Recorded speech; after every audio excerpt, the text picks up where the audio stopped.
কথায় বলে বাটা জিরেতে ভেজাল হয় না, কিন্তু বর্তমানে বাজার থেকে জিরে কিনলে কোনটা আসল আর কোনটা ভেজাল তা আপনি বুঝতেই পারবেন না। জিরের সঙ্গেই মেশানো হচ্ছে সুলফা নামে একটি বীজ। এই সুলফা দেখতে জিরের মতোই, আকারে কিছুটা ছোট, 1 কেজি মেলে 25 টাকায়। তাই অসাধু ব্যবসায়ীরা গোটা জিরের সঙ্গে সুলফা মেশায় বেশি মুনাফার জন্য। নিরাপদ নয় কালো জিরেও, তার সঙ্গে কি মেশানো হয় নিজের কানেই শুনুন। কালো জিরার সঙ্গে ভাইটামিন যা দিয়ে রোড তৈরি হয় ওর ছোট ছোট টুকরো মিক্স করতো। ওর সঙ্গে যে পুরানো মোবিল অয়েল ইয়া ব্ল্যাক অয়েল যে গ্যারেজ থেকে ফেলে দেওয়া হয় ওটাও মিক্স করে ড্রাই করতো। ড্রাই করার পরে ওকে অরিজিনাল কালো জিরোর সঙ্গে ওই ছোট দানাটা মিক্স করা হতো। ধরো 50 কেজি বস্তা সে 5 থেকে 7 কেজি মিক্স করে দিত। সম্প্রতি নদিয়ার নাকাশিপাড়া থেকে ভেজাল মশলার তৈরি ও বিক্রির একটি চক্রের 2 পান্ডাকে গ্রেফতার করেছে রাজ্য পুলিশের এনফোর্সমেন্ট ব্রাঞ্চ।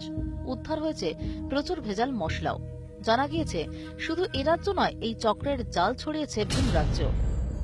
কালো জিরার প্রসেসিং করে বিহারে সমস্তিপুর এবং পূর্ণিয়া আর কাটিহারে পাঠাতো। প্রতিদিন খাবারের সঙ্গে এইসব ভেজাল মশলা খেয়েই শরীরে বাসা বাঁধছে মারণ রোগ, বলছেন গবেষকেরা।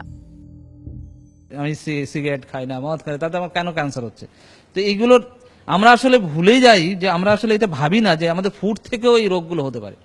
এই যে ক্যান্সার বা হচ্ছে আমাদের যে নার্ভের প্রবলেম বা এই যে আপনি আরেকটা বলছি যেটা স্মৃতিশক্তি থেকে হারিয়ে ফেলে। আপনি দেখবেন যে 60 বছর 65 বছর বয়সে এই মেটালিনিয়াল যদি বেশি মাত্রায় খায় তাহলে খুব তাড়াতাড়ি প্রলং ওয়েতে খেতে থাকলে যে স্মৃতিশক্তিটা হারিয়ে ফেলে।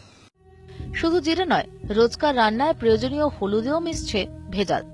সাধারণভাবে হলুদে যে রং দেখা যায়, বর্তমানে বাজারে কেনা বেশিরভাগ হলুদেই থাকে তার থেকে অনেক বেশি গাঢ় রং। ল্যাব টেস্ট করে দেখা গিয়েছে মেটানল ইয়েলো মেশানোর ফলেই হলুদে এই রং দেখা যায়। এই কৃত্রিম রং শুধু খোলা বাজারের হলুদ গুঁড়োতেই নয়, নামী কোম্পানির প্যাকেটের হলুদ গুঁড়োতেও পাওয়া গিয়েছে, যার ফলে ঘরে ঘরে বাড়ছে অসুস্থতা। Bureau report, ETV news Bangla.